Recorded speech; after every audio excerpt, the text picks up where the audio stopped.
Mee kitaabni sochii mee qaboo dagaa koppii gootee soora isaa fi mul'is gadaatiif isaa lachuutti rabbi rahmataa godhu kan teebsan qabiyyeen isaa maal faa qabamee qabiyyeen isaa. Warri maas Oromoon geenye kanummaa silaan keessa qubatu xixiqqaan akka aduura nama harkarra kaayee dhoysutti hanga Oromoo dhoysan takkatti barreeffama kitaabaan lafa jira jaanii nurratti bal'afaa fi dachii machaa jiranii bakka. Amma dhaloota ammaa kanaatu gartee dhiiroo maali jee akka waliin gaafanneef hin jee namni kitaaban Afrikoosh maqaan Afrikaa kunuu Afrikooshi maqaa kuushitik warra jee barreesse kana nuti oduudha maqaan isaanii gaafasan. Ergoon naa wajji joggaa san bahuu deemtu eenyu obboleessa jaarraa kumaandoo Ameerikaa kan ture. Si qofa osoo hin ta'in namoota hedduu gartee hayyootaa fi namoota seenaa mee ammaan tanoo kitaaba toora jahaa gartee toora 13 keessaa kitaaba toora jahaa gartee xumuramee wanni hundira dhumtee taa'u kana wanni qabeessi hin taa'u jiru maalime? Maqaan keenya Islaama ture. Islaama keessa immoo gabbu'ee ani machuma ammallee hin fedhu kan ilaallatu akkasitti kunis tartiibaan akkasitti mata duree isaatii wajjin taa'ee jira. Shanaffaa ilaalaan nutti dhagaamtu. Tasilaa immoo hawaasa keenya bakka jirurraa dhabnee bakka namni biraa hambi biraarraa argamtu dirqiidhaan Oromoo isinaaf Biiroo Aadaa fi Turizimiitii jalqabne Instituutii Qorannoo Oromootii fi abbootii qabeenyaa Oromoo hoo hin qunnamne sochii hin taasifne rakkoo tana furuudhaaf.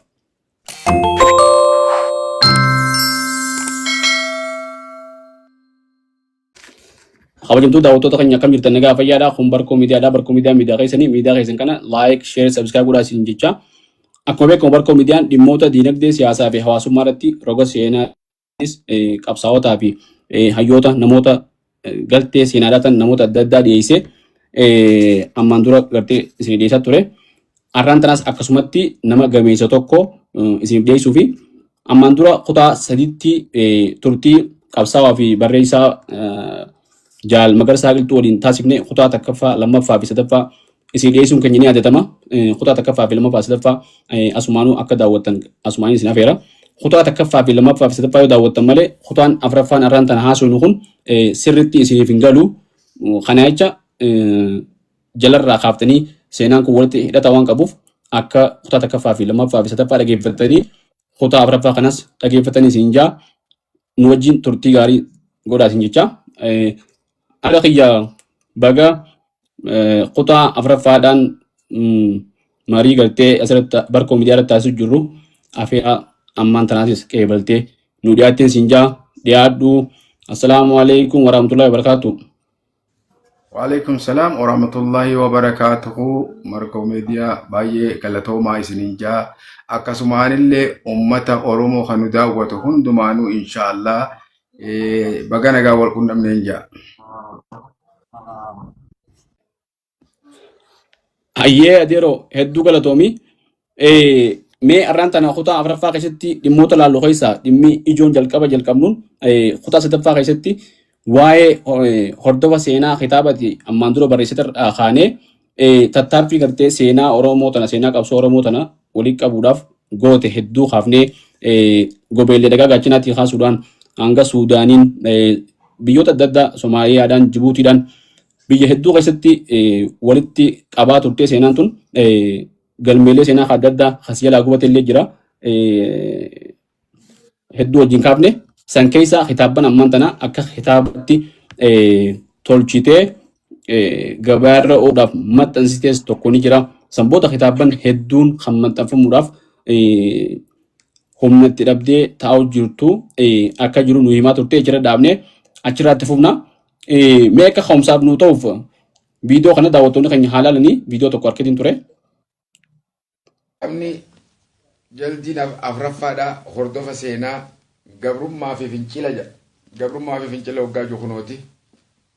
Gabrummaa fi fincilli sochii sooraalii qaba if keessaa sochii Oromoota Shawaa if keessaa qaba sochii Oromoota Bahaa if keessaa qaba sochii Afran Qalloo if keessaa qaba barnootaa fi guddina afaan Oromoo jalqabarraa if keessaa qaba yaalii ijaarsa qabsoo siyaasaa if keessaa qaba ijaarsa qabsoo hidhannoo if keessaa qaba adeemsa qabsoo siyaasaa if keessaa qaba adeemsa dhiigaa if keessaa qaba adeemsa dhiigaa if keessaa qaba kufinsa baaruu tumsaa if keessaa qaba wareegamtoota gaddaan yaadataman if keessaa qaba gocha lola Somaalee fi dargiillee bal'inaan of keessaa qaba. Tole. Kana waliin an fedhu akkuma kaayoo kiyya jalqabaatti maxxansee hawaasa biraan gahuudha.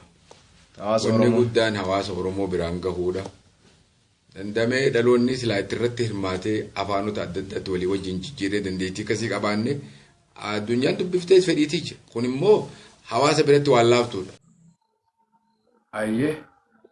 Hedduu gaariidha. Mee akka viidiyoo kanarraa ammaan tana mul'atutti kitaaban seenaa hedduu harkaa qabaachuu ka'e lafaatii hedduun as baasuu ka'eeti. Kitaaban kana ammoo gabaarra oolchitee gartee uummataan gahuudhaaf waan gartee gama keetiin ati xumurtee gama uummata keenyaatiin namni ispoonsaraa taatu ta'ee if qabee waan seenaa kana uummata baasu akka eegaa jirtu dubbattee mee kanaa wajjin wal qabsiisiitii bakka itti dhaabnu irraa kaasii kitaaban hanga barreessite kana hordofa seenaatiin malattis kitaaban hedduu barreessite itti dhufuuf jira. Gaariidha baay'ee galatoomaa amma kitaabni barreesse baay'ee akkuma isin jettanii kitaaba 13 oli. Kan immoo mana maxxansaa galee xumuramee gulaalamee aadaa tuurizimii Oromiyaa irrattis gulaalamee beektotaan gulaalame fi kan amma yuunivarsiitii Haramaayaatti gulaalame kun profeesarotaan gulaalame kanaa wajjin kitaaba 7. Kitaaban gaa 7 kana keessaa jaldii tokkoffaatu maxxanfame. Jaldii tokkoffaa kuni uumama Oromoo jalqabarraa jalqabeeti. Fakkeenyaaf Oromoon durirraa jalqabee eenyu wajji ture, eessa ture, eenyutu seenaa isaa barreesse, kaniin faranjootaa sin hambisin, araboonni sin hafin, riferensiinsaa yookaan soorsiinsaa bakka adda addaatirraa kaniin walitti qabee kan barreeffamee tokkoffaan maxxanseen ture. Isa lammaffaa kan ammaan tana xumure kana yuunivarsiitiin ilaaltee xumurte kuni aadaa tuurizimiin Oromiyaatis waraqaa rabbaaftee jirti. Kunis gamma waa'ee seenaa Oromoo guutumaa guututti kuushitii dhaloota amma Oromoo wajjin qunnamtii qaba yookaan hiriiroo qaba yookaan warra sadeen amma fakkeenyaaf haamirraa ka'ee uummata kuushitiikiin as horamee gaa beekamu kana hunda caasaasaa hanga 50ffaa jala gahutti kanaas barreessee tartiibaan warra silaa Oromiyaan kaabaa warra Oromiyaadhaan kibbaa warra Oromiyaan lixaa warra Oromiyaan bahaa hunda eenyu wajji walitti hiriiroo qaban kajuu kanaas tartiibaan akkasittiin barreessee kaa'ee jira. Akkasumallee ammaas biyyoota ollaa naannoolee hedduu adda addaa fakkeenyaaf uummanni Oromoo akka qubatee duris ture. Jiraachaa ture keessa fakkeenyaaf ragaa if danda'e wajjin barreeffama gurguddaa Ingiliffaan waan adda addaatiin kan dabalame kanneen wajjin wal qabsiisee baay'een barreessee fakkeenyaaf if keessaa baay'ee waa baay'ee qaba jechuu barbaadeeti. Kanaaf kunis kan akkasiiti. Kanallee asuma irratti waan bira dabre waa baay'ee gaa dubbisee wanti isaan xumuramu tokko hin jiru jechuun kiyya gaa waan gabaabdutti xumuramuu miti jechuu barbaadeeti. Karaa biraatiin amma dhaloonni Oromoo qubata kanaan akkamitti akka qubatanii fi caasaa isaanii kana akkamitti akka qubata Oromiyaa keessatti babal'atanii jiraatan walii wajjin adda addaanis ollummaanis walii wajjin akka jiraatan ilaa hanga gaa ollaa dabalatee kanaas tartiibaan caasaa isaati hanga tokko wajjin kanas akkasii laba'ee kaayetiin jira kitaaba kanarratti kitaaba lammaffaa jechuudha. Kitaabni sadaffaadha immoo guutumattuu aadaa wajji wal qabatee caasaa dhalootaa hanga bahaaseensa hanga kibbaatti gabbee caasaa dhalootaa kan gartee amma fakkeenyaaf Keeniyaa jiru ormaanis if keessatti ilaaluu danda'a. Wardaay warri dayyaa fakkeenyaaf wardaayii fi ormaan isaanis Booranaa Gujiin akkasumatti immaas warri Macca naannoo adda addaatti Tuulama Wallo Raayya bareentuma sadeen Gorofuu Baalee Arsii hundi isaa caasaa gabbee kanaas caasaa isaa guututti barreesseetiin jira jechuudha. Kitaabni sadaffaadha. Kana if keessatti qubsuma isaaniitii wajjin kana baadhataa jechuu barbaadeeti kunis kan sadaffaadha jechuudha. Kan amma ibsu. Kan immoo afuraffaadha wanti asumatti inni irra bira waan isin booda gaafattan malee kan afuraffaadha immoo seensa godaantotaa jira. seensa godaantotaa yookaan jiru Oromoon duriif biyya tana jirti. Eenyu dura warri addunyaas barreessee jira. Warri faranjoonni adda addaatis barreessanii jiranii maqaa isaanii dha'uufis baay'eedha isaanii namoota kitaabarraa dubbisuu danda'a yoo rabbi jee waan doktoroonni meeqatti amane wanta ta'eef jecha kanaas akkasitti caasaa wantii kana tartiibaaniin guutumatti barreessee jira jechuu gabbu'eeti maali seensa godaantotaa kayyuu kana guutumatti barreessee jira. Maal ta'e eenyu booda dhufe eenyu dura qubate akkamitti dhufan yoo dhufan warra kamii waan gaarii hojjete warra kamii waan hamtu hojjete warra kamiitu kanaas tartiibaan eessarraa ka'ee jalqabarraa ka'ee bara isaan dhufanirraa hunduma isaaniitummas illaa gochoota garagaraa kan dhufeefi waldhaba biyyattii tanarratti walitti bu'amaa ture kan gartee gama amantii adda addaatiin walitti bu'aa tures guutumatti kanaas lafaan kaa'e jechuudha. Abbootii isaaniitiin wajjin jalqabarra kanaaf keessaa qabaa jechuudha guutumattuu jechuudha. Fakkeenyaaf Oromoon gabroomaa kana eenyu fa'aan eenyuun gabroome yoggaa gabroome Oromoo warri gabroomeen abaluu fi abalu warri dhalootarraa akkamitti immoo sun mudatte akkanatti mudatte. Akkanatti waan kana isaan mudate sababa kanaan kufaatiin gadaa diigamaa rakkoon isaanirra gahuun laafinni gadaa dhufuun Oromoon addaan bittinnaa'uun sababa kamiin sababa kana hunda sababiif danda'e wajji wal qabsiise mootummaan Oromoodhaa amata 300 odoo nam takka isin bulchin akka biyya tana bulchaa turte. Kanaas guututti kan keessaa qabu jechuudha. Kanaaf wajji wal qabsiisee eessarraa dhufanii kunis kan kitaabni afuraffaa kana keessaa qaba jechuudha.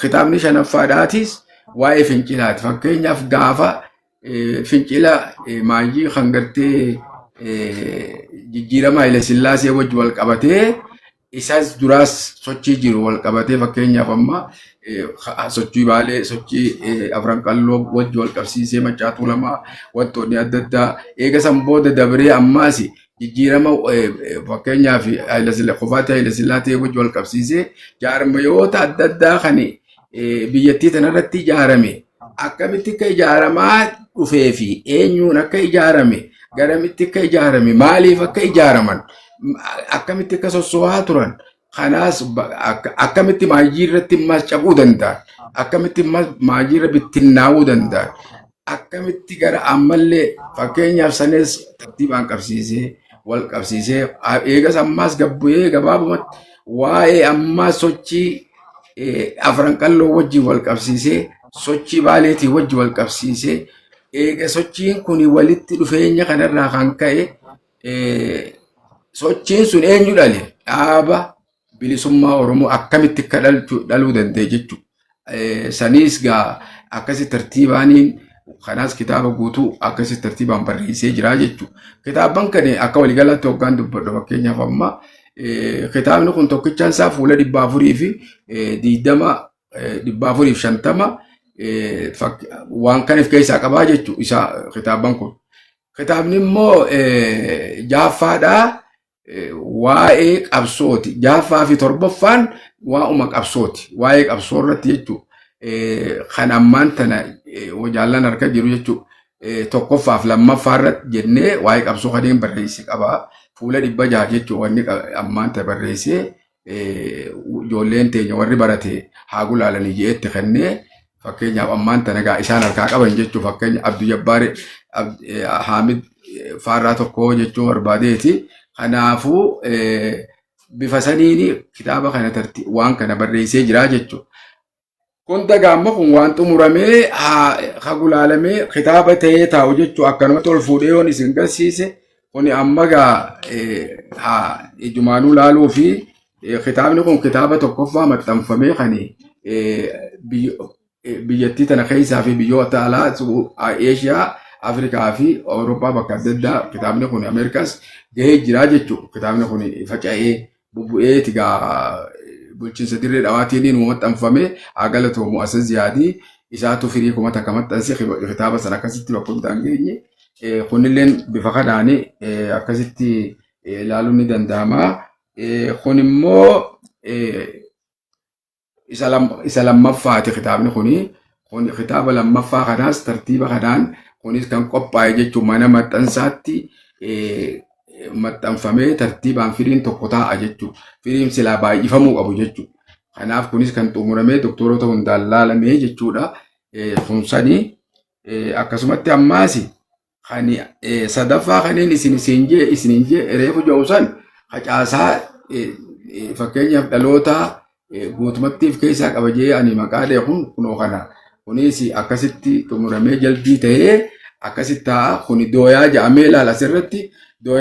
Dooyaa ja'amee waan asirratti maxxanfame qaba waan keessa jiru mata dureessaa tartiibaan asirratti amma akkasitti taa'ee jira jechuudha.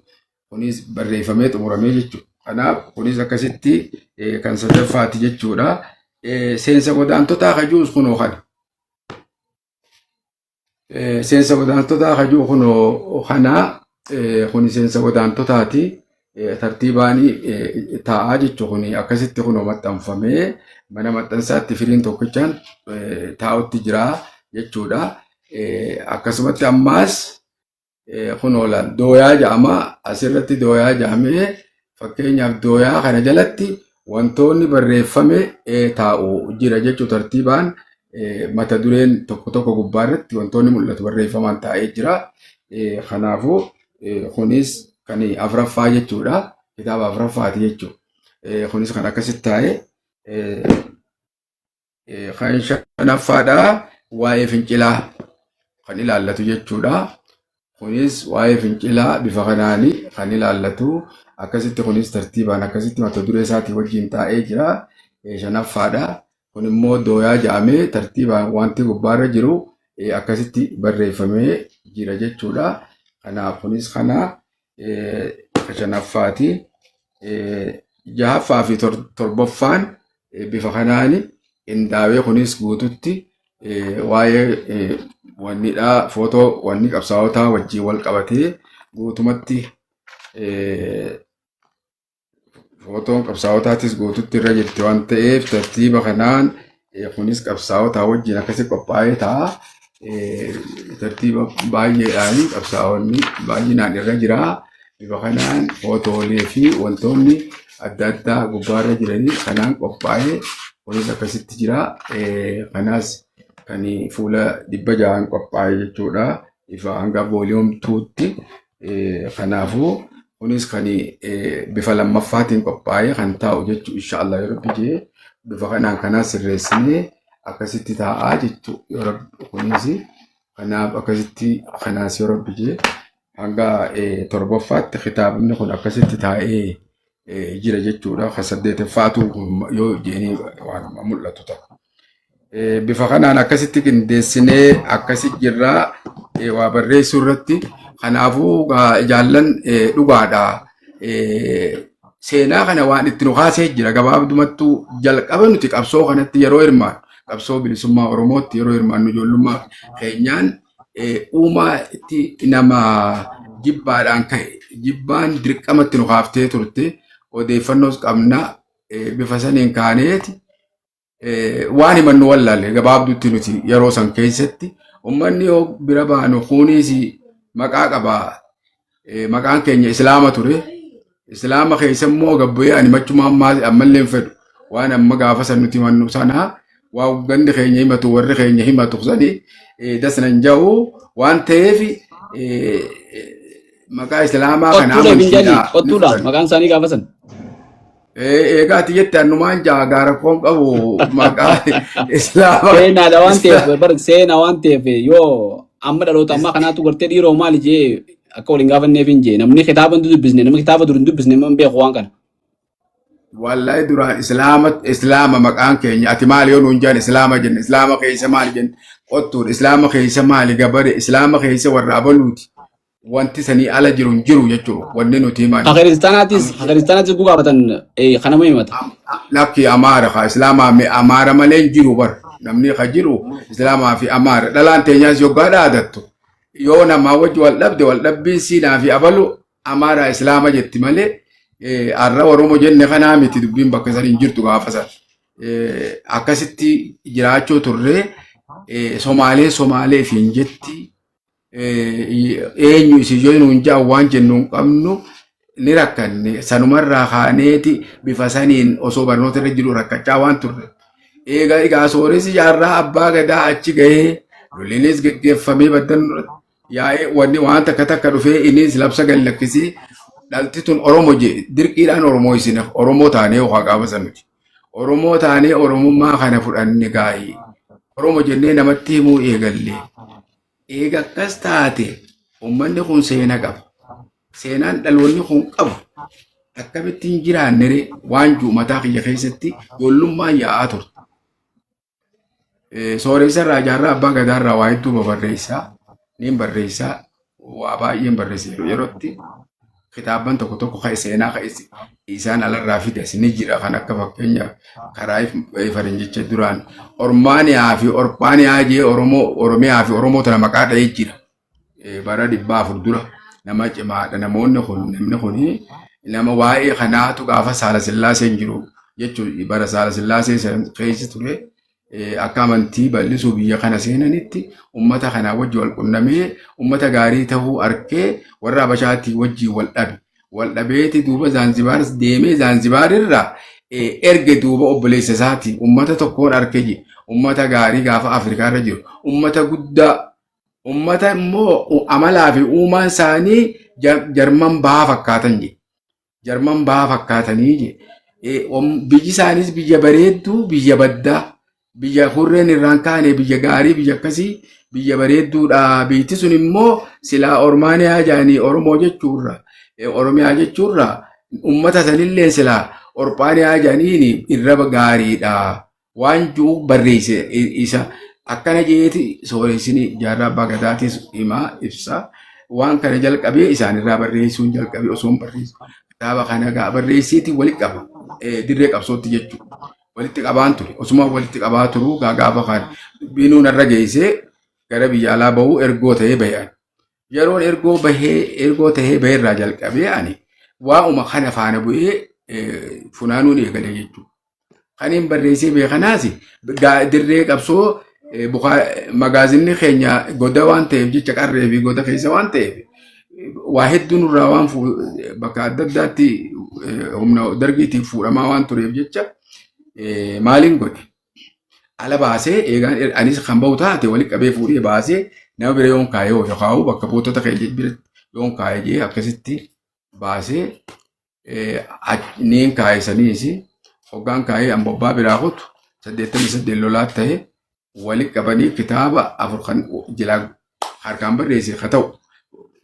Kitaaba galmee fufurdaa jira gaafa gaggabaabaa kanaa jira kanuma kana fakkaatu jira kanarra waa barreessitu akkanaa kana fudhannee ajandaa kanarratti barreeffama barreessee kaayee deeme ani karaa biyya alaa deeme lolli argee isaa bu'ee jennaan ibidda naqanii guban kanaas kunis gubatee akkasitti irraan sabbaree ammallee qalbii tiyyantuu hin deemeen ammaas biyya alaa bahee Suudii. Sheekh Muhammad Ahmad Xaahaa jenneeti jidda jira hedduu seenaa walitti qaba nama barataa cimaadha guddaadha Malik Abdulaziz jedhanii yuunivarsiitii jalqabaa kan Suudii warra Abdulaziz irraa kan nama eebbifame seenaa isa biraa hanga tokko walitti qabaniin fuudhe niin deebi'ee Magdashoo ammaas mana wannaa jira magaazina seenaa bakka jirtu yuunivarsiitiis fi achi keessatti waa lallaaluuf waan tureef jecha barnoota waan takka waan achitti waa najuuf walitti qabachittiis kanaas achi walitti qabeetiin achi kaayee odoon amma sanduuqa sibiila hangana gahu kana guuteetiin ol kaasee walitti qabee kaayee kitaabanii fi waan inni amma walitti qabetan. Kanaas lolli 90 takka kaalolliin irra taanaan achuma dhiiseetiin uffata walumaa gala kiyyaaf walumaa dhiisee achuma sunis gubate. Sadis achumattiin biraa bahe ammaas sadiin jenne akkuma kaartuum dhufetti hoggaan kaartuum Suudaan dhufu Suudaanittis amma kaartuum yuunivarsiitii yoo dhayite inumaa waan si boochisuu jira. Asiif Yugaandaa Taanzaaniyaa fi Namiibiyaa fi Zaambiyaa ilaa Madagaskar kana guututti Oromiyaa jee kaaya kitaabarra ta'a. Kaartuum kan yuunivarsiitii taniin jiru kana baroota meeqaanii taa'alaa tartiibatti jechuudha. Fuulleen kanarra baraan gada jee ta'a. Itoophiyaa jee baraan kanarratti Itoophiyaa tartiibaan akkasitti ta'a jechuudha. Keessa laalatti gaafa Abasiiniyaanis hin jirre wanni Itoophiyaanis hin jirre jechuudha. Yeroon kun amma kitaabban kana keessatti wanti nuti garre jechuudha jirratti. Kan garaas nyaatu jechuudha. Karaa amma baatana fuudhee Arsii Shawaa kanaa fi Arsii fi kana hoggaa fudhatte hoo ilaa jaarsoo dakarraa qabeeti hanga ani argee isaan siin jaa ilaa eessarraa kaasee akkichuudhaan gosa gosaan osoo lakkaa'uutu asii warra himanoo fi walloon tuulamaan asirraa fuudhee kaartuum galcha jechuudha. Qubata isaanii jechuudha. Kanneen warra garanaa kana qubata gosaan galcha. Garas immoo Oromoodha. Akkana tarfii guddoon Oromoo jeeqaa. Lafa dirree namni hin jirre akkasii kaa'aa jechuudha.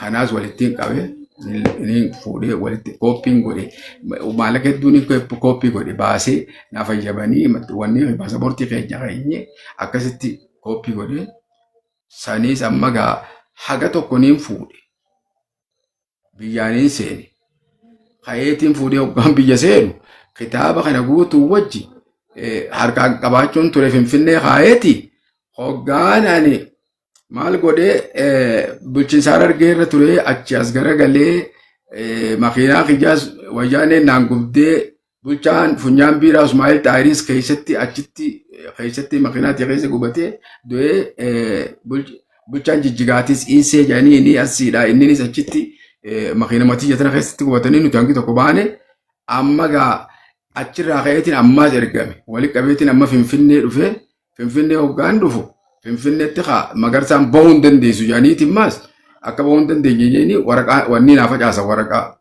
ambaasee hunda baasa boora dablamaasiitiin qaba kan anziyaad wanni gaafa ziyaad birreen nuu kenname nuu nam shaniif ka kenname qabnaa anaa fi sooressa jaarraa abbaa gadaa ibsaa guutuudha nadhii gammadaa ana akkasitti kan nuu kenname qaba waan ta'eef jecha amma baasa boortii duraan deemu kaa lafa kaayee akkatti bahu mala dhawadhe jechuudha. Ergoon naa wajji joggaasan bahuu deemtu eenyu obboleessa jaarraa kumaandoo Ameerikaa kan ture Kurnelticha Abdurrazzaaqin naa wajjin ture ergoo ta'ee sila kanaa wajji deemu Ibrahim Mahamad Tuushanii janiin ammaas inninis warra Handassaa Yuunivarsiitii Asmaraatti baratee amma gaa isin sadeeni hoggaa duraa biyya alaa deemuuf deemna.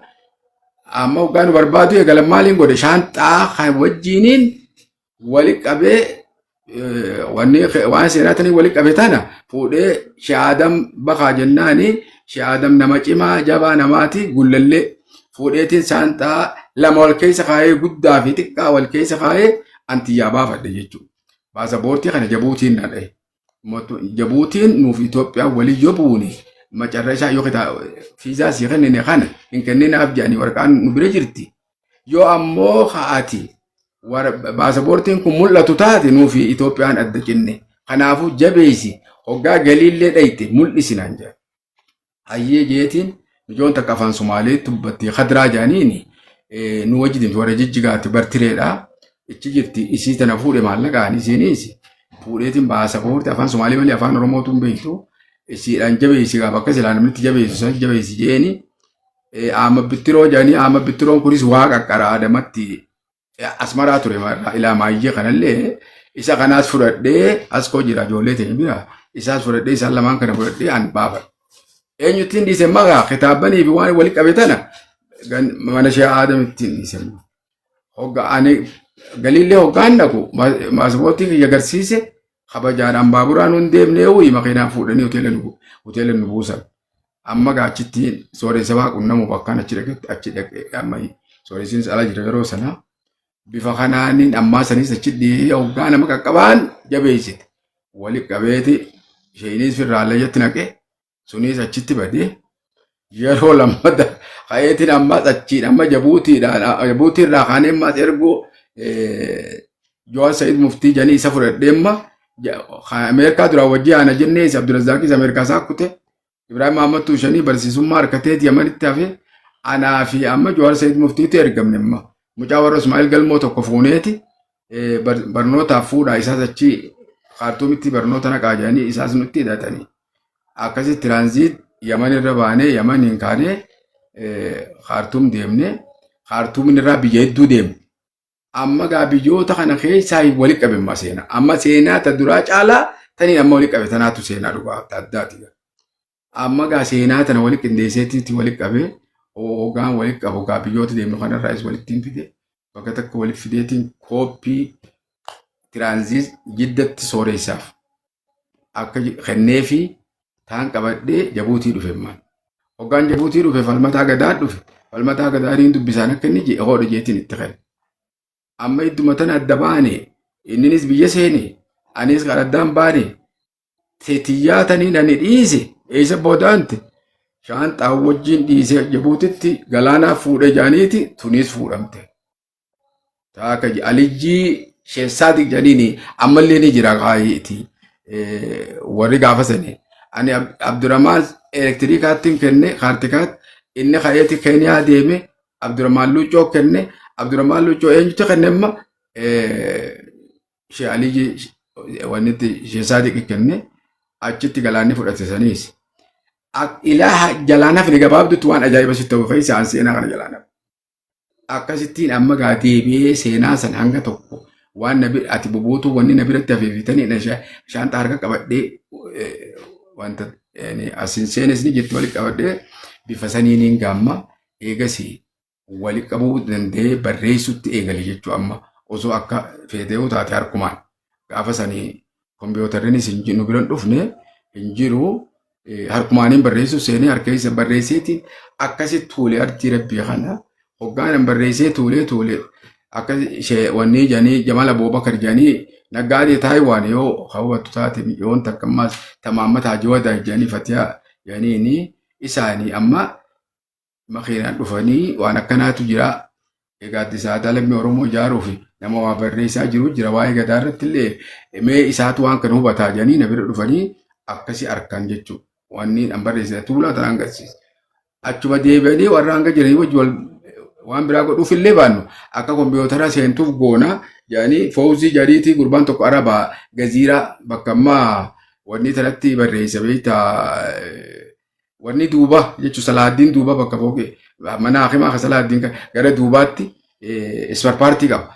Achumatti immoo bakka isparpaartii qabu tanatti kompiitara isuma qofaa hojjetaa gaafa san namni kompiitara naannoo sanii qabu hin jiru. Kanaafuu akkasitti isa geessanii Rabbi rahmataa godhuu fi itti gaafatamaa bulchiinsaa fi nageenya Kadirree Dhawaa Mahammad Adam Umar inni anaa geessee waan kana akka barreeffamuuf godha jee isaan irra naggaatee irraa akkasitti fuudhee kompiitara hanga tokko naaf naqa jechuudha.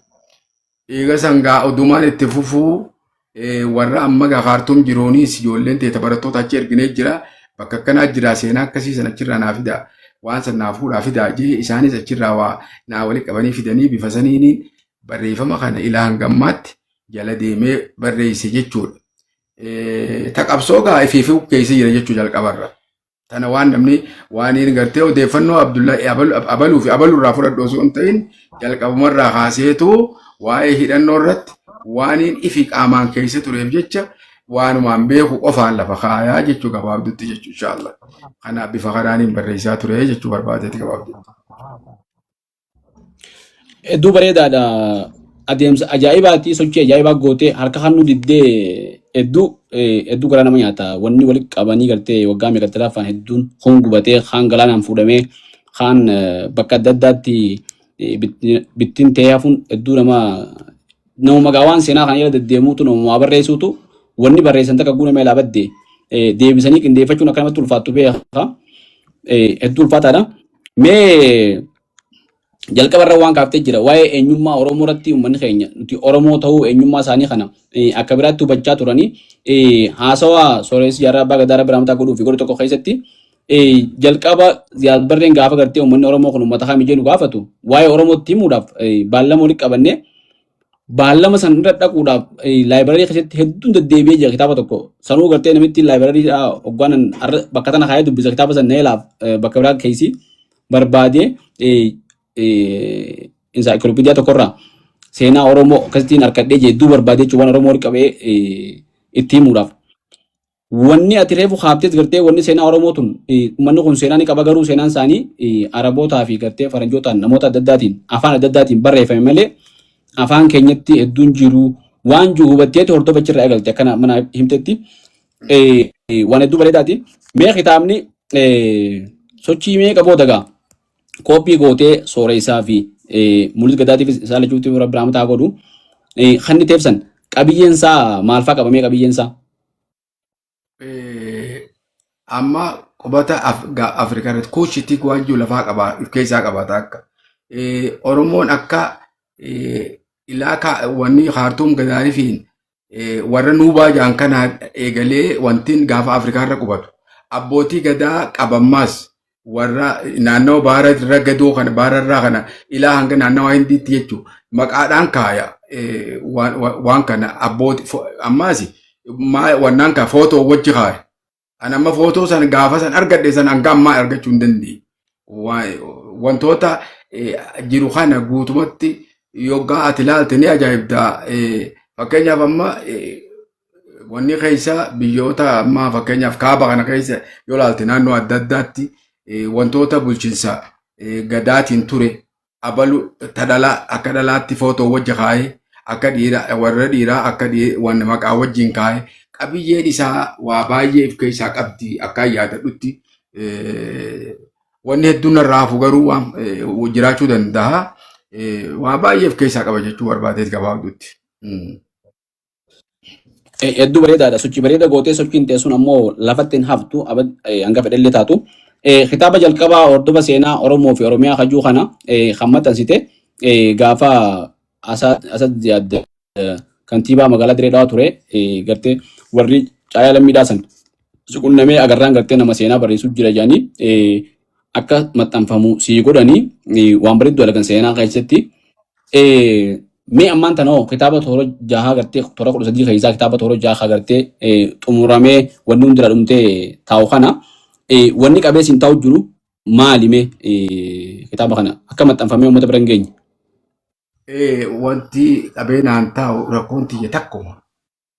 Odoo akka waan jebeetaa gammachuu Dr. Gammachuu Magarsaa ati riqicha cabsitee riqicha diidee jedhati. Wanti ati hojjette waan ajaa'ibaati je serious je lubbuun teetuun xiqqoodhaa je waan jibir xiqqoodha je qashasham jaabar waggaa dubbatu kuma inni haasawutti waggaan haasawu hanqasuma takka je ati kutte je ammoo seenaan tun seenaa dhalootaati je nama 15 bira gahuu qabdi taa'uu qabdi babal'atee taa'uu qabdi je nuti barreessuu dadhabnee osoo hin ta'in waan booda nu hambise hedduutu jira waan jeeti waan tokko tokko haaseetu. Ani rakkoon tiyya guddoon barreessuudhaa miti. Rakkoon tiyya guddoon eegaan barreesse hawaasa biraan ga'uudha. Hawaasa biraan ga'u immoo hanqinaa jira. Hanqinni jiru hanqina diinagdeeti. Wanti fedhii keenya hawaasa barsiisuudha. Hawaasni keenya if hin barre ilaa ammammaatti jechuu dandeenya. Fakkeenyaaf hawaasni tokko yoo dammaqe lacceelloo walii beeka. Waan hojjetuu fi waan hin hojjenne beeka. Diinaa fi rasaatti iddaan beeka. An eenyu wajjiin beeka. Diinni koo eeysa jira beeka. Walii tumsuudha beeka. Waa baasee wal gargaaruu beeka. Walii wajjiin dhaabbachuudha beeka. Ammas wal dhagayuu beeka. Akka gadaa ka duratti dur gaafa qunnamtiin hin jirre hawaasni keenya. Biifilee jaaniiti muyinni qaqallaan dhedheeraan jira. Biifilee jaanii hedduun dheeranne jechuudha. Hadaarraas ni guddataa dheera lollookoodha. Buufii wayii baasa. Akkatti walitti hidhaniiti duuba. Gaafa qunnamtiin hin jirre wanni waliin qunnaman hin jirre jechuudha. Gaafa sani hawaasni keenya tana ibiddatti qabsiisee biifilee jaanii hoggaa yoo gamanaan dhufe gaara qunduroo irraa qabsiisee hogguma san gaara mul'ataa irraa qabsiisee hoggasuma carcarii qabsiisee yeruma san gaara guuguu irraa qabsiisee hanga xarafaatti daqiiqaa xiqqoo takka keessatti diinni garanaan dhufee beeka jechuudha. Dirmachuu walii beekaa jechuudha. Gaafa qunnamtiin hin jirre sanuu jechuudha. Maali gaafa san caasa qabanii jaarmaa qaba hawaasni kun. Hawaasni kana duuba gabrummaan isaan harkaa facaafteeti formaat gootee eenyutu obboleessaa eenyuuf waa goonaa eenyu wajji waa goonaa ammumaan tana ajjeesaniitu du'uun tun bu'aa akka qabdu harkan malee duraan tanaa'uun beekan harkaa bachiisa dhaloota kana. Kanaaf nuti immoo wanni fedhiin tiyya akka nama tokkootti akkuma warra beeytota ammas biraa hawaa'ee kana hordofanitti lacceelloo yeroo dheertuu hawaasni keenya hawaasa guddaa fi cimaa qaroomaan kutaa ture warra addunyaa bira akka ta'e eegaan bira gahee arki booda anuun na raffisumaa hudidde isiin tun.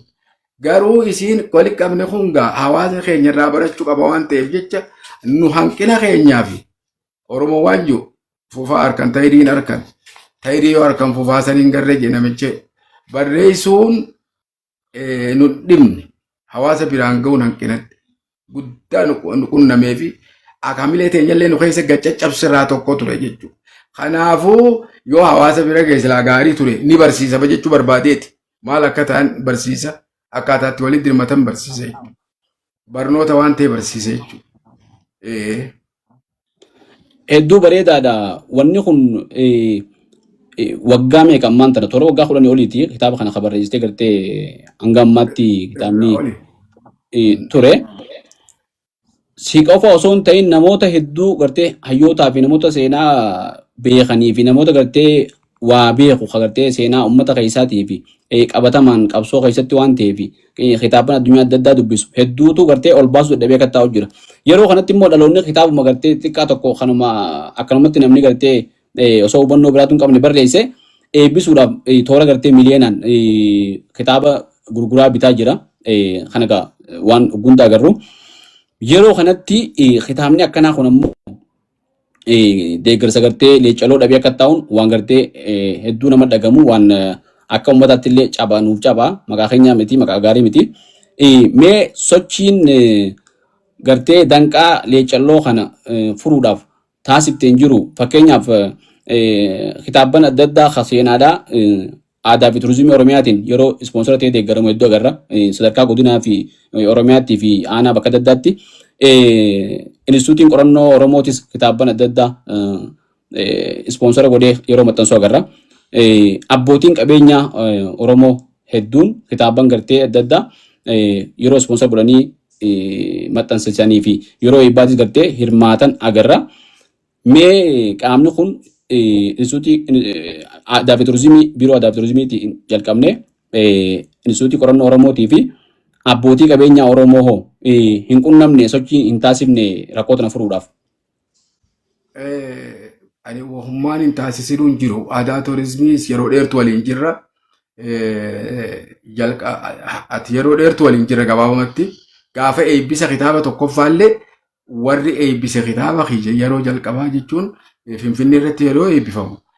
Eenyuun nu keessummeesse aadaa turizimii nu keessummeessee jechuudha. Kitaabban hedduu isaaniif dhiyaate keessaa kan nu eebbisaa jiranii dhiyaate keessaa ayyaana dhaloota afaaniitii fi dubbisa kitaaba addunyaa hajuu irratti ayyaana amata qaban. Federaalaa fi Oromiyaatu aadaan dhaabbileen aadaa lamaan waliin ayyaana san gaggeessan jechuu barabaratti jechuudha. Ayyaana san irratti kitaabni akka carraatti arra ayyaana keenya irratti waan addaa bifa addaatiin dhiyaate jiranii eebbisan kitaabaan hordofa seenaati jechuudha. Hordofa seenaa Oromoo fi Oromiyaa jaldii tokkoffaatii jechuudha. Eebbisan eebbisuu irratti maaliif achi duraa isaaniitu gulaalli irratti eegasiis hoggaa kitaabni maxxanfamu ittiin isaan hundaafuu hiree isaanis doktoroonni jiruu fi warri ogummaa seenaa qabanis waan kana qoodarraa qaban waan ta'eef ilaalanii bifa kanaan ifiif nu gaafatan jechuun nuti akka manguddootti warnaa hun amanne aadaa turizimiin kitaaba waraqaa baastee kun akkana jette jennaan warri Finfinneedhaa manguddoon teenya nama hedduutu naa wajjin ture wanni tun dhiiroo dhuguma moo dhugaa miti jedhanii amanuu didanii afooshaa takkaa jiraatanii warra naannoo akka Hararitti waan takka jedhanii afooshaa jira. Mahammad Daawit fa'aa jira. Wanni Haji Hassan Yusuf fa'aa jira. Umar Mahammad fa'aatu jira. Ijoollee ejjetiidha amma kunoo wanni jiran ijoollee nagaadeenis jirti. Afooshaan turi waliin teenyee Mahammad Abdullaa Calloo jira. Warra durbaan lamaa keessa turanii. Warroonni kun irratti taa'anii mee dura waan kanaa qulqulleeffannuu jedhanii duraan maa jira qaan jemmee bakkuma aadaa turizimii sanuu naa wajjin dhaqaa jeetiin akkasitti nama sadi buudhee ka'ee dhaqe.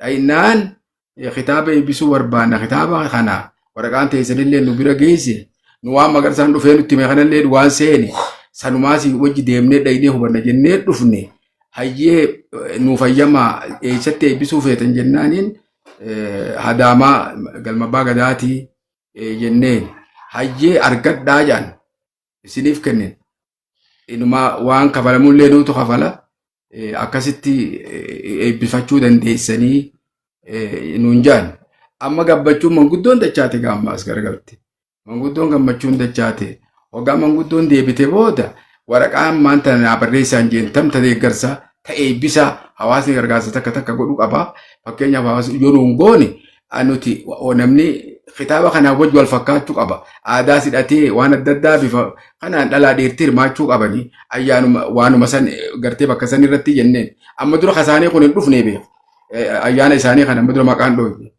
amma akkana jennee akkana hoggaan jiru waraqaa nu barreessan kitaabni eebbifamu waan deemuuf jecha hirmaannaa hawaasaa barbaadaa deeggarsa akka gootan ka jiru naa nu barreessan waraqaa baay'isanii naa kennan aarmaa qabdu san amma wali qabeetiin tana manguddootti fide afooshaa hoggaa wal geessu irratti niin fideen ilaalan tanaasi hayyee jaan amma ga'ani waraqaa tana irratti imma qoreen ijaaramte imma qoreen ijaaramtee bobbaate finfinneetti haamma qoreen tun ijaaramtee Maamud Nuur jennaani ammaan tana Maamud Nuur Sharifa nama cimaadha hoteela qabaa makiinaas qabaa minibaas nuu kennenne deemaani jee akkasi manguddoon deemtee waa wali qaqqabdi jechuu maallaqa warra hawaalaa fi jaarsoo keenya warra cimaa jira warroota adda addaa nagaadee jira finfinnee keessaa waa wal beekaniif bakka hedduu deemanii hanga tokko waa wali qaqqaban jechuudha. Isaanumaa wali qabaa jiru hanka aadaa tuurizimii bira dhaqee waraqaa gadiis naa dabalaa jechuuf hoggaan dhaqu mee manguddoo teetiis fidiiti waan irra wal mari'annu jiraa jaan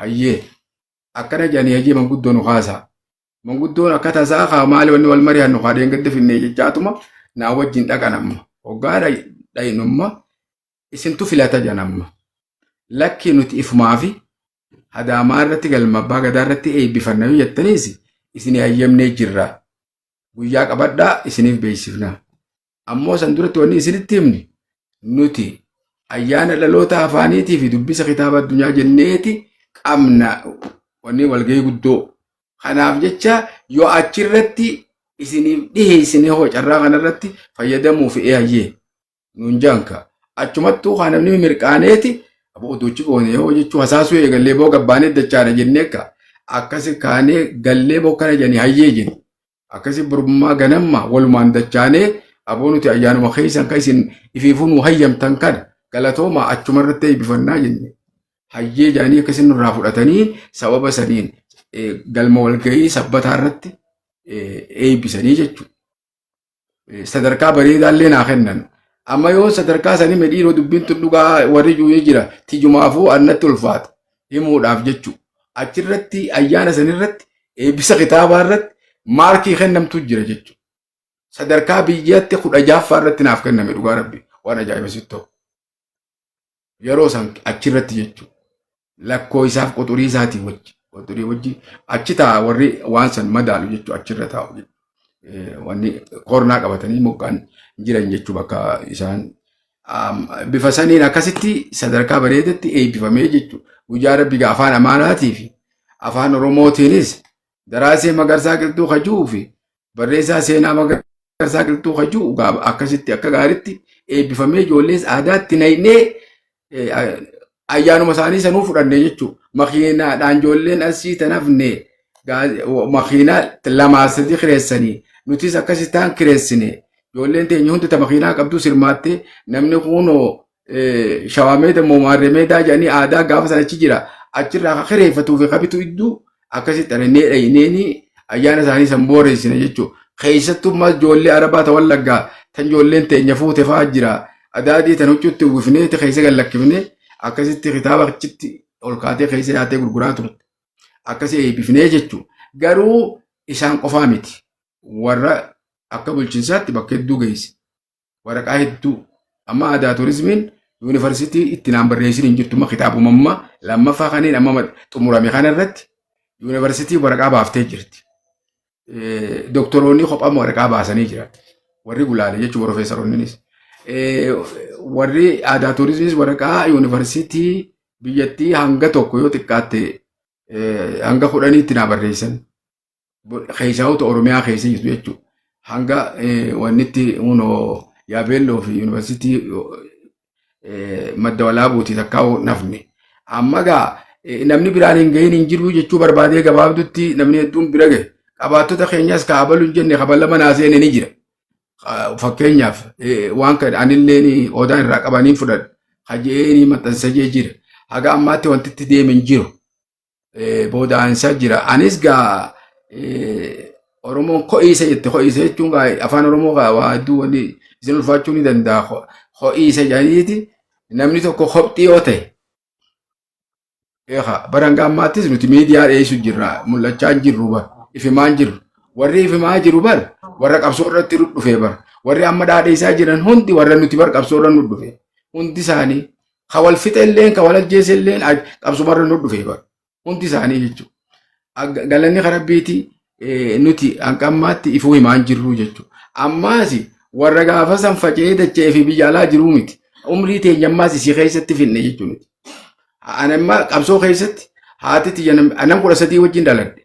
Haati tiyya tadhadhalte nan beeytu. Ibsaa Gammachuutu ni jiraa jee haadha tiyyatti hime gaafa dargii keessa biyya dhaqee. Haati tiyya yoo inni isuma ijaan arge jetteeti achirraa kaatee Booramaa argee isaa dhuftee hoggaa duraa koottu ati laale jaanii lakki hojiif deemuun taatu jaanii ammaas isii xayyaaraan fidaa jaanii Magdashoon na fidan.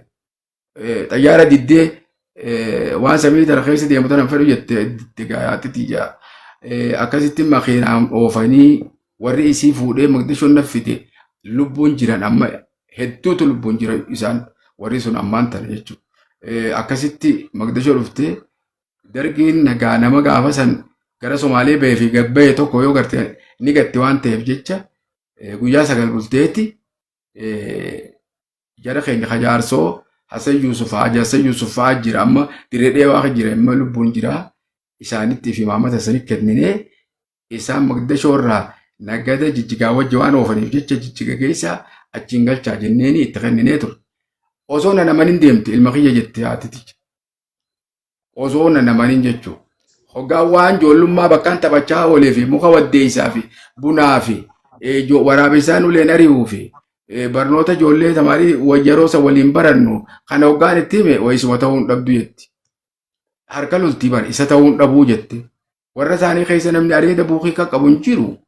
Dhiiroo akkamme jetteeti shakkii maas wanni jetti. Osoo na namanii isuma ta'uun dhabu osoo jettu itti himee anammaas waan gaafa sannaaf isaa didduu bahees waliigala waan adda addaa kana hundatti himeeti osoo namaniin deemti. Abbaan kiyya gaafa jijjiiramaa haati tiyya fuutee fiddee adaretti wal barre jechuudha. Abbaa kiyyaa wajji jechuudha gaafa jijjiirama gaafa dargiin cabu jechuudha. Akkaan Suudaan irraa dhufetti naa Dirredhawaa dhufee halku lama bulee isaan dhufan jechuudha. Akkasii wal agarree ummati abbaa kiyyaanis wal barree jechuudha. Obboleeyyan kiyya mijoota akkamma bakka tana dhiifamaa wajji kaa mijoota tani dhalaaf nu booda xiqqoo haatee warra kiyyaa fuuteeti ilmoota akkanaa qabdi yeroo sanii Dirredhawaa irraa fuutee anaa wajji wal garsiisuuf Jabuutii fiduudha. Galiilletti jalaa achi nama naqanii mitire jalaa baddee jaartiin takka fuutee wanni alisabii keessa bira. Ani immoo guyyaa 3 waddi torbaan ga'e torbaan tokko guyyaa akkana naafe bararuuf hin deemna miti. Biyya alaa deemuudhaaf ergoodha. Takka argee isin beeku. Amma jandarmaara wanni nuu kennanii jandarmaara Jabuutii nuu kennaniiti faamii Usmaal Galmoofaan kaanee barbaada oliin deem alisabii mana hunda fattashitechi warra mootummaa fudhannee yaala. Mana hidhaa hunda galiillee bakka hunda ni fattashne hin agarre dhabne. Amma hoggaa guyyaa bararuu kiyya geessu aboogaa kara bisin godhe barbaadaa jeetiin hinka ibsaa gammachuu tokko amma bisaa jirtu kana waa kana sitti moo danda'a. Amma akkasitti akka rabbisi godhi ibsaa isaanillee isillee geggeessi manallee garaa qabdi ulfaattuudha geggeessi jeeni ani biraa barare jechuudha. Hoggaa sanaa buunee Gireend Hoteelii buunu achi Usmail Galmoo Hassan wanni faamii Usmail Galmoo bilbilee aboo waan sirraa waan dhageesse qabdaa hoggaan jiru bar miciyyoo joggumaati isin barartanii xiqqoo dhaabbattaruu mul'atte akkasi bar miciyyoo kun alisabii irraa fidanii miciyyoo fidaa jiranii dhufte yaanka. Odoo eega san booda kun nuti eega jijjiiramaa kana booda hawaasa kiyyaa wajji wal baruu dandeenye jechuudha. umrii qabsoo keessatti xumur hanga tokko finne jechuu galanni harabbiiti jechuudha. Kanaaf dhokannee taa'utti jirraa jechuu barbaade. Warri akka kiyyaas jira amma warra akka hordofaa odaa kunfaan keessaahuu warra jalqabarraa qooda waan kanaa qabu jechuudha. Shanta mul'ata. Warri eegas boodallee hin jiran warri badhaasoo warri malubbuun jiru badhaasoo sayyilofaa nama hedduudha qabna ka jiru jechuudha. Maammata wanniin Dr. Maammata Usmaan gaa dubbiftan isinuu hamma kanaadaa jiran kana ibsaa gammachuuji warreen gaanuu wajjin qooda qabanii haa wal booda jiraannu malee warri qabsoodhaaf hangafa baay'ee jira jechuu barbaade warri lubbuun jiru. Kanaafuu akka seenaatti wanti nuti barreessine akka seenaatti ilaalaan nutti dhagaamtu tasilaa immoo hawaasa keenya bakka jirurraa dhabnee bakka namni biraa hambi biraarraa argamturraa hawaasni keenya argamuu dhabee garaa nu nyaattu waaqee haasan qabdu.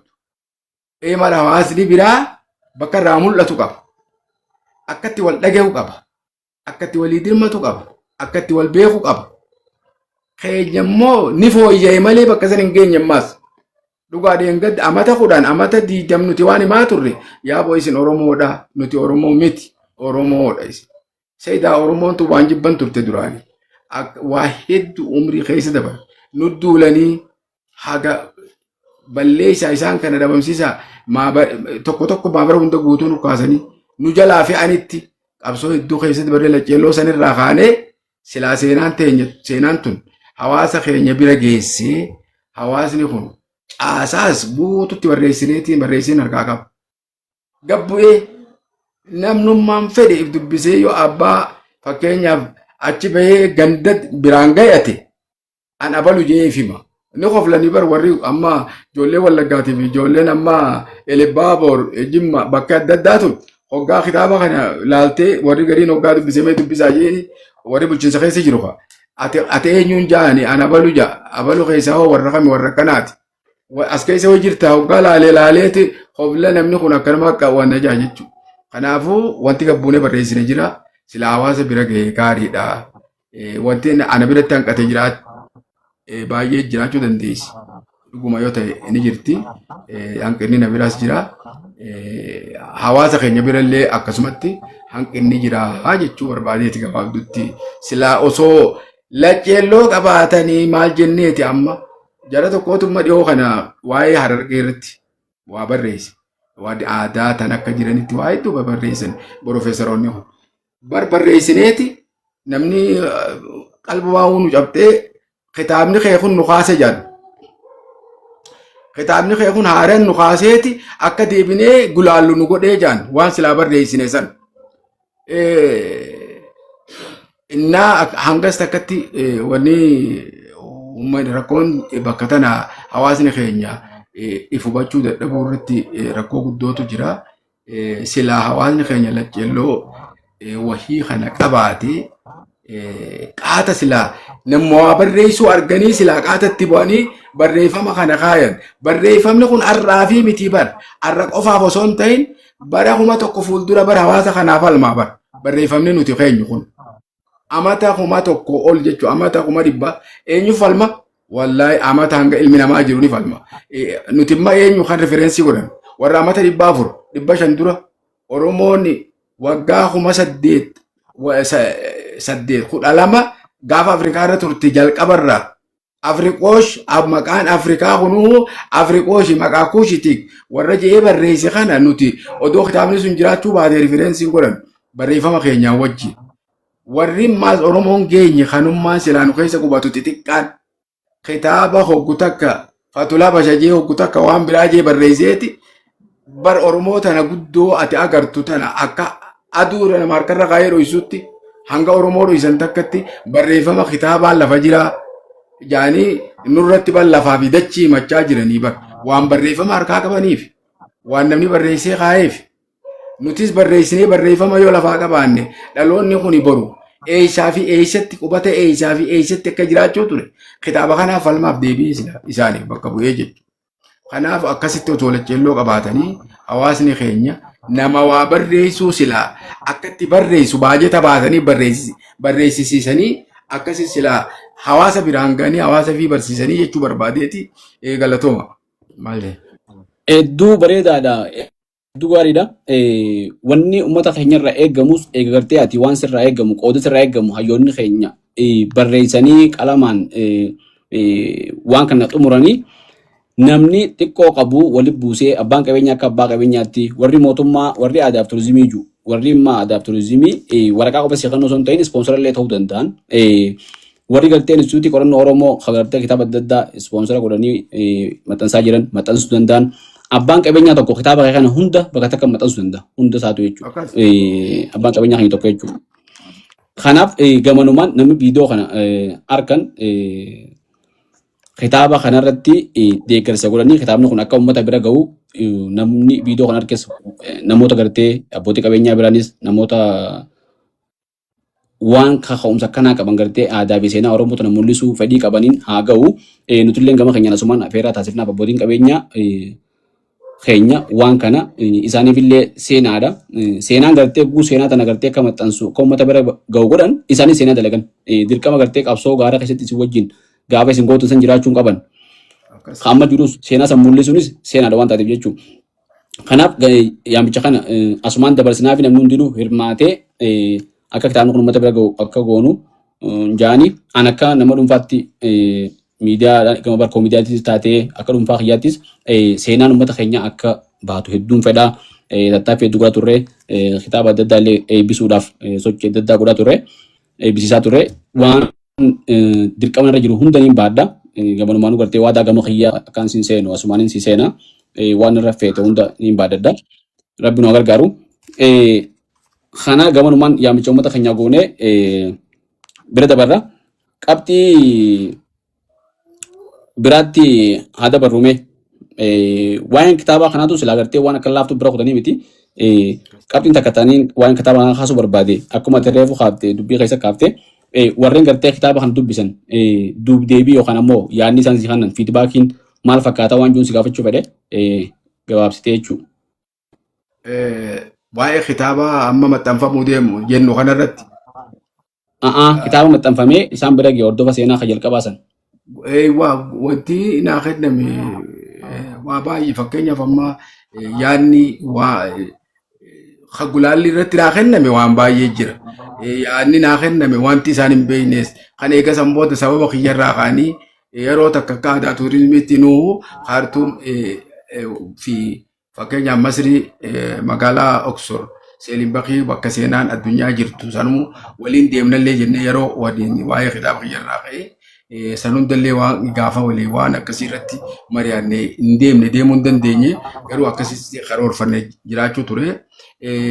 San malee wanti maal egaa kitaabni kun mul'inni isaa akka irra guddaa amma fakkeenyaaf Dr. Mahamad Ahmad Qopheefa wantoota kana nuti seenaa kana siitu hubataa ati waan umrii waan kana keessa turteef jecha qabatama barreessitaa nuti oduu barreessina waan taateef jecha kitaabni kee dinqisiifama waan jiru hedduu yaada irratti naa kenna warri naa kennu jira yoo maxxanfame bu'aa akka hawaasa bira qabus baay'inaan naaf kennanii jechuudha waan biraa gulaalii irratti na gargaaranii amma Profeesara gabaabduuti Profeesarrattaa dhugumaa bichaa yuunivarsiitii yoon fudhadhee silaasii dubbisee bareeda ture ammaan tana gaati qonnarraa eegaasoo bira jiralleedha wanti inni jee waan kitaaba kanarratti tartiibaan 1 2 3 4 5 akkasi tartiibaan kaa'e bu'aa kitaabni kun qabu bu'aa kitaabni kun yuunivarsiitiidhaaf yoo qoodan haayiskuuliif yoo qoodan manneen barumsaatii qoodame taanaan kitaabni kun dhalootaaf bu'aa qabeessa jedhee kan inni barreesse jechuudha. Ammaas riferensiifi soorsiinsa bakkoota adda addaatirraa kan funaanamee fi akka Oromiyaattis naannoo adda addaa if keessatti yoo jaarsa jiraateef afoolaan kan hammate ta'uusaa kitaaban seenaa baay'ee dubbisuu wajji jedhee barreeffama inni kaa'e waan guddaadhaa jechuu barbaadeeti. Kanaaf waa'ee kitaaba kanaa irratti waa baay'ee gaawwatti naan jaanii maal goonree. Hedduu bareedaadha. Akkanatti nafu dhokotee nafu guyyaan isaa ga'ee fakkaata. Ammaan tana inshallah ni ba'a uummata biraas ni ga'a. kanummaan jalqabaa sanuu akka barbaadamutti uummata bira galtee baadiyyaa fi bakka hunda hageen fakkaatu waa xiqqoo ture. Hengeenye dhugaadha. Dubbii isintu harkaa qabaasee harkatti hin qabin. Dura if qabuu keetiif baay'een si galatoomfadha. Dhaloota nuti har'aan tana manguddoodha.